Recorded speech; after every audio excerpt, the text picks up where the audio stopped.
नमस्कार। ये रामायण कथा पूरी तरह से श्रीमद् वाल्मीकि रामायण के ऊपर आधारित है। यदि आप इसका निरंतर श्रवण करते रहना चाहते हैं तो इस चैनल को सब्सक्राइब ज़रूर कर लें और आगे आने वाली सभी पॉडकास्ट के नोटिफिकेशन के लिए बेल आइकन को भी ज़रूर से प्रेस कर दें। अब हम सुनेंगे 48वां सर्ग, इंद्रजीत और हनुमान जी का युद्ध। उसके दिव्यास्त्र के बंधन में बंधकर हनुमान जी का रावण के दरबार में उपस्थित होना। तदंतर हनुमान जी के द्वारा अक्षय कुमार के मारे जाने पर राक्षसों का स्वामी महाकाय रावण अपने मन को किसी प्रकार सुस्थिर करके रोष से जल उठा और देवताओं के तुल्य पराक्रमी कुमार इंद्रजीत को इस प्रकार आज्ञा दी, पुत्र, तुमने ब्रह्मा जी की आराधना करके अनेक प्रकार के अस्त्रों का ज्ञान प्राप्त किया है। तुम अस्त्रवेत्ता, शस्त्रधारियों में श्रेष्ठ तथा देवताओं और असुरों को भी सुख प्रदान करने वाले हो। इंद्र सहित संपूर्ण देवताओं के समुदाय में तुम्हारा पराक्रम देखा गया है। इंद्र के आश्रय में रहने वाले देवता और मरुदगण भी समर भूमि में तुम्हारे अस्त्र बल का सामना होने पर टिक नहीं सके हैं। तीनों लोकों में तुम्हारे अतिरिक्त दूसरा कोई ऐसा नहीं जो युद्ध से थकता न हो। तुम अपने बाहुबल से तो सुरक्षित हो ही, तपस्या के बल से भी पूर्णतः निरापद हो। देश काल का ज्ञान रखने वालों में प्रधान और बुद्धि की दृष्टि से भी सर्वश्रेष्ठ तुम ही हो। युद्ध में तुम्हारे वीरोचित कर्मों के द्वारा कुछ भी असाध्य नहीं। शास्त्रानुकूल बुद्धिपूर्वक राजकार्य का विचार करते समय तुम्हारे लिए कुछ भी असंभव नहीं। तुम्हारा कोई भी विचार ऐसा नहीं होता जो कार्य का साधक न हो। त्रिलोकी में एक भी ऐसा वीर नहीं जो तुम्हारी शारीरिक शक्ति और अस्त्र बल को न जानता हो। तुम्हारा तपोबल, युद्ध विषयक पराक्रम और अस्त्र बल मेरे ही समान है। युद्ध स्थल में तुमको पाकर मेरा मन कभी खेद या विषाद को प्राप्त नहीं होता, क्योंकि इसे यह निश्चित विश्वास रहता है कि विजय तुम्हारे पक्ष में होगी। देखो, किंकर नामक समस्त असुर मारे गए, जम्बूमाली जीवित न रह सका, मंत्री के सातों वीर पुत्र तथा मेरे 5 सेनापति भी काल के गाल में चले गए। उनके साथ ही हाथी, घोड़े और रथों सहित मेरी बहुत सी बलवीर्य से संपन्न सेनाएं नष्ट हो गईं और तुम्हारा प्रिय बंधु कुमार अक्ष भी मार डाला गया। शत्रुसूदन, मुझ में जो तीनों लोकों पर विजय पाने की शक्ति है वो तुम ही में है। पहले जो लोग मारे गए हैं उनमें वो शक्ति नहीं थी। इस प्रकार अपनी विशाल सेना का संहार और उस वानर का प्रभाव एवं पराक्रम देखकर तुम अपने बल का भी विचार कर लो, फिर अपनी शक्ति के अनुसार उद्योग करो। तुम्हारे सब शत्रु शांत हो चुके हैं। तुम अपने और पराये बल का विचार करके ऐसा प्रयत्न करो जिससे युद्ध भूमि के निकट तुम्हारे पहुंचते ही मेरी सेना का विनाश रुक जाए। तुम्हें अपने साथ सेना नहीं ले जानी चाहिए, क्योंकि वे सेनाएं समूह की समूह या तो भाग जाती हैं या मारी जाती हैं। इस प्रकार अधिक तीक्ष्णता और कठोरता से युक्त वज्र लेकर भी जाने की कोई आवश्यकता नहीं, क्योंकि उसके ऊपर वह भी व्यर्थ सिद्ध हो चुका है। उस वायुपुत्र हनुमान की गति अथवा शक्ति का कोई मापतौल या सीमा नहीं। वह अग्नितुल्य तेजस्वी वानर किसी साधन विशेष से नहीं मारा जा सकता। इन सब बातों का अच्छी तरह विचार करके प्रतिपक्षी में अपने समान ही पराक्रम समझकर तुम अपने चित्त को एकाग्र कर लो। सावधान हो जाओ। अपने इस धनुष के दिव्य प्रभाव को याद रखते हुए आगे बढ़ो और ऐसा पराक्रम करके दिखाओ जो खाली न जाए। मैं तुम्हें जो ऐसे संकट में भेज रहा हूँ यह यद्यपि उचित नहीं, तथापि मेरा ये विचार राजनीति और क्षत्रिय धर्म के अनुकूल है। शत्रु दमन, वीर पुरुष को संग्राम में नाना प्रकार के शस्त्रों की कुशलता अवश्य प्राप्त करनी चाहिए। साथ ही युद्ध में विजय पाने की अभिलाषा भी रखनी चाहिए। अपने पिता असुरराज रावण के इस वचन को सुनकर देवताओं के समान प्रभावशाली वीर मेघनाद ने युद्ध के लिए निश्चित विचार करके जल्दी से अपने स्वामी रावण की परिक्रमा की। तत्पश्चात सभा में बैठे हुए अपने दल के प्रिय असुरों द्वारा भूरी भूरी प्रशंसित होकर मेघनाद विकट युद्ध के लिए मन में उत्साह भरकर संग्राम भूमि की ओर जाने को उद्यत हुआ।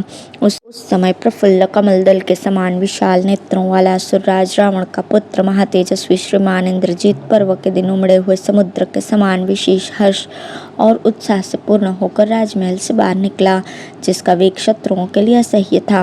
वह इंद्र के समान पराक्रमी मेघनाद पक्षीराज गरुड़ के समान तीव्र गति तथा तीखे दाढ़ों वाले 4 सिंहों से जुते हुए उत्तम रथ पर आरूढ़ हुआ। अस्त्र शस्त्रों का ज्ञाता, अस्त्रवेत्ताओं में अग्रगण्य और धनुर्धरों में श्रेष्ठ वो रथिवीर रथ के द्वारा शीघ्र उस स्थान पर गया जहाँ हनुमान जी उसकी प्रतीक्षा में बैठे थे।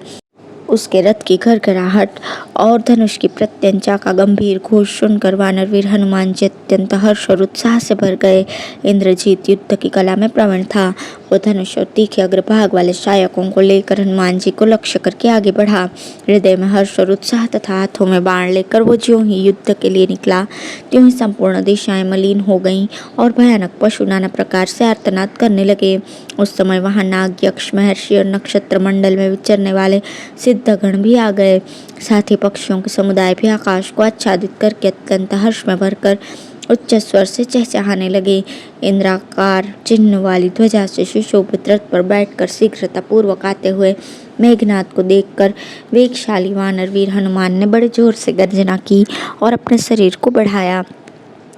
उस दिव्य रथ पर बैठकर विचित्र धनुष धारण करने वाले इंद्रजीत ने बिजली की गड़गड़ाहट के समान टंकार करने वाले अपने धनुष को खींचा। फिर तो अत्यंत दुस्सह वेग और महान बल से संपन्न हो युद्ध में निर्भय होकर आगे बढ़ने वाले वे दोनों वीर कपिवर हनुमान और असुरराज मेघनाद परस्पर वैर बांधकर देवराज इंद्र और दैत्यराज बलि की भांति एक दूसरे से भिड़ गए।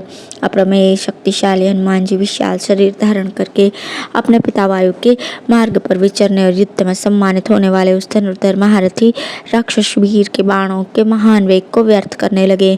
इतने में ही शत्रु वीरों का संहार करने वाले इंद्रजीत ने बड़ी और तीखी नोक तथा सुंदर परों वाले सोने की विचित्र पंखों से सुशोभित और वज्र के समान वेगशाली बाणों को लगातार छोड़ना आरंभ किया। उस समय उसके रथ की घरघराहट, मृदंग, भेरी और पटे आदि बाजों के शब्द एवं खींचे जाते हुए धनुष की टंकार सुनकर हनुमान जी फिर ऊपर की ओर उछले। ऊपर जाकर वे महाकपि वानरवीर लक्ष्य भेदने में प्रसिद्ध मेघनाद के साधे हुए निशाने को व्यर्थ करते हुए उसके छोड़े हुए बाणों के बीच से शीघ्रता पूर्वक निकलकर अपने को बचाने लगे। वे पवन कुमार हनुमान बारंबार उसके बाणों के सामने आकर खड़े हो जाते और फिर दोनों हाथ फैलाकर बात की बात में उड़ जाते। वे दोनों वीर महान वेग से संपन्न तथा युद्ध करने की कला में चतुर थे। वे संपूर्ण भूतों के चित्त को आकर्षित करने वाला उत्तम युद्ध करने लगे। वो असुर हनुमान जी पर प्रहार करने का अवसर नहीं पाता था और पवन कुमार हनुमान जी भी उस महामनस्वी वीर को धर दबाने का मौका नहीं पाते थे। देवताओं के समान पराक्रमी वे दोनों वीर परस्पर भिड़कर एक दूसरे के लिए दुस्सह हो उठे थे। लक्ष्य भेद के लिए चलाए हुए मेघनाद के वे अमोघ बाण भी जब व्यर्थ होकर गिर पड़े, तब लक्ष्य पर बाणों का संधान करने में सदा एकाग्रचित्त रहने वाले उस महामनस्वी वीर को बड़ी चिंता हुई। उन कपिश्रेष्ठ को अवध्य समझकर असुरराज मेघनाद वानर वीरों में प्रमुख हनुमान जी के विषय में ये विचार करने लगा कि इन्हें किसी प्रकार बंदी बना लेना चाहिए, परंतु ये मेरी पकड़ में कैसे आ सकते हैं। फिर तो वे राजकुमार उस महातेजस्वी वीर उन कपिश्रेष्ठ को लक्ष्य करके अपने धनुष पर ब्रह्मा जी के दिए हुए अस्त्र का संधान करने लगा। अस्त्र तत्व के ज्ञाता इंद्रजीत ने महाबाहु पवन कुमार को अवध्य जानकर उन्हें इस प्रकार उस अस्त्र से बांध लिया। असुर द्वारा उस अस्त्र से बांध लिए जाने पर वानरवीर हनुमान जी निश्चेत होकर पृथ्वी पर गिर पड़े। अपने को ब्रह्मास्त्र से बंधा हुआ जानकर भी उन्हें भगवान ब्रह्मा के प्रभाव से हनुमान जी को थोड़ी सी भी पीड़ा का अनुभव नहीं हुआ।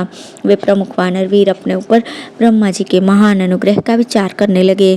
जिन मंत्रों के देवता साक्षात स्वयंभू ब्रह्मा है, उनसे अभिमंत्रित हुए उस ब्रह्मास्त्र को देखकर हनुमान जी को पितामह ब्रह्मा से अपने लिए मिले हुए वरदान का स्मरण हो आया। ब्रह्मा जी ने उन्हें वर दिया था कि मेरा अस्त्र तुम्हें एक ही मुहूर्त में अपने बंधन से मुक्त कर देगा। फिर वे सोचने लगे, लोक गुरु ब्रह्मा के प्रभाव से मुझ में इस अस्त्र के बंधन से छुटकारा पाने की शक्ति नहीं। ऐसा मानकर ही इंद्रजीत ने मुझे इस प्रकार बांधा है। तथापि मुझे भगवान ब्रह्मा के सम्मानार्थ इस अस्त्र बंधन का अनुसरण करना चाहिए। कपिश्रेष्ठ हनुमान जी ने उस अस्त्र की शक्ति अपने ऊपर, पितामह की कृपा तथा अपने को उसके बंधन से छूट जाने की सामर्थ्य, इन तीनों पर विचार करके अंत में ब्रह्मा जी की आज्ञा का ही अनुसरण किया। उनके मन में ये बात आई कि इस अस्त्र से बंध जाने पर भी मुझे कोई भय नहीं, क्योंकि ब्रह्मा, इंद्र और वायु देवता तीनों मेरी रक्षा करते हैं। असुरों द्वारा पकड़े जाने में भी मुझे महान लाभ ही दिखाई देता है, क्योंकि इससे मुझे असुरराज रावण के साथ बातचीत करने का अवसर मिलेगा। अतः शत्रु मुझे पकड़ कर ले चले। ऐसा निश्चय करके विचार पूर्वक कार्य करने वाले शत्रु वीरों के संहारक हनुमान जी निश्चेत हो गए। फिर तो सभी शत्रु निकट आकर उन्हें बलपूर्वक पकड़ने और डांट बताने लगे। उस समय हनुमान जी मानो कष्ट पा रहे हों इस प्रकार चीखते और कतराते थे।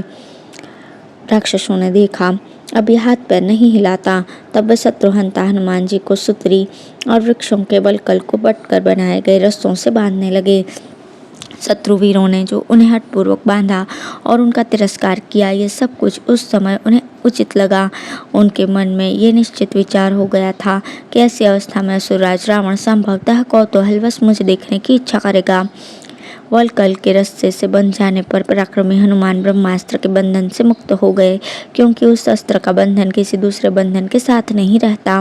वीरेंद्रजीत ने जब देखा कि ये वानर शिरोमणि तो केवल वृक्षों के वल्कल से बंधा है, दिव्यास्त्र के बंधन से मुक्त हो चुका है, तब उसे बड़ी चिंता हुई। वो सोचने लगा, दूसरी वस्तुओं से बंधा हुआ होने पर भी यह अस्त्र बंधन में बंधे हुए की भांति बर्ताव कर रहा है। इन असुरों ने मेरा किया हुआ बहुत बड़ा कार्य बिगाड़ दिया है। इन्होंने मंत्र की शक्ति पर विचार नहीं किया। यह अस्त्र जब तक एक बार व्यर्थ हो जाता है, तब पुनः दूसरी बार इसका प्रयोग नहीं हो सकता। अब तो विजयी होकर भी हम सब लोग संशय में पड़ गए। हनुमान जी यद्यपि अस्त्र के बंधन से मुक्त हो गए थे, तो भी उन्होंने ऐसा बर्ताव किया मानो वे इस बात को जानते ही न हों। क्रूर असुर उन्हें बंधनों से पीड़ा देते और कठोर मुक्कों से मारते हुए खींच कर ले चले। इस प्रकार वे वानरवीर असुरराज रावण के पास पहुंचाए गए। तब इंद्रजीत ने उन महाबली वानरवीर को ब्रह्मास्त्र से मुक्त तथा वृक्ष के वल्कलों की रस्सियों से बंधा देख उन्हें वहां सभासद गणों सहित राजा रावण को दिखाया। मत वाले हाथी के समान बंधे हुए उन वानर शिरोमणि को राक्षसों ने राक्षसराज रावण की सेवा में समर्पित कर दिया। उन्हें देखकर असुरवीर आपस में कहने लगे, यह कौन है? किसका पुत्र या सेवक है? कहाँ से आया है? इसका यहाँ क्या कार्य है तथा इसे आश्रय देने वाला कौन है? कुछ दूसरे असुर जो अत्यंत क्रोध से भरे थे, परस्पर इस प्रकार बोले, इस वानर को मार दो, जला दो या खा दो। महात्मा हनुमान जी सारा रास्ता तय करके जब सहसा राक्षसराज रावण के पास पहुंच गए, तब उन्होंने उसके चरणों के समीप बहुत से बड़े बूढ़े सेवकों को और बहुमूल्य रत्नों से विभूषित सभा भवन को देखा। उस समय महातेजस्वी रावण के विकट आकार वाले राक्षसों के द्वारा इधर उधर घसीटे जाते हुए कपिश्रेष्ठ हनुमान जी को देखा। कपिश्रेष्ठ हनुमान ने भी राक्षसराज रावण को तपते हुए सूर्य के समान तेज और बल से संपन्न देखा। हनुमान जी को देखकर दशमुख रावण की आंखें रोष से चंचल और लाल हो गईं। उसने वहां बैठे हुए कुलीन, सुशील और मुख्यमंत्रियों को उनसे परिचय पूछने के लिए आज्ञा दी। उन सब ने पहले क्रमशः कपिवर हनुमान से उनका कार्य, प्रयोजन तथा उसके मूल कारण के विषय में पूछा। तब उन्होंने ये बताया कि मैं वानरराज सुग्रीव के पास से उनका दूत होकर आया हूँ। इस प्रकार श्री वाल्मीकि निर्मित रामायण आदि काव्य के सुंदर कांड में 48वां सर्ग पूर्ण हुआ। धन्यवाद।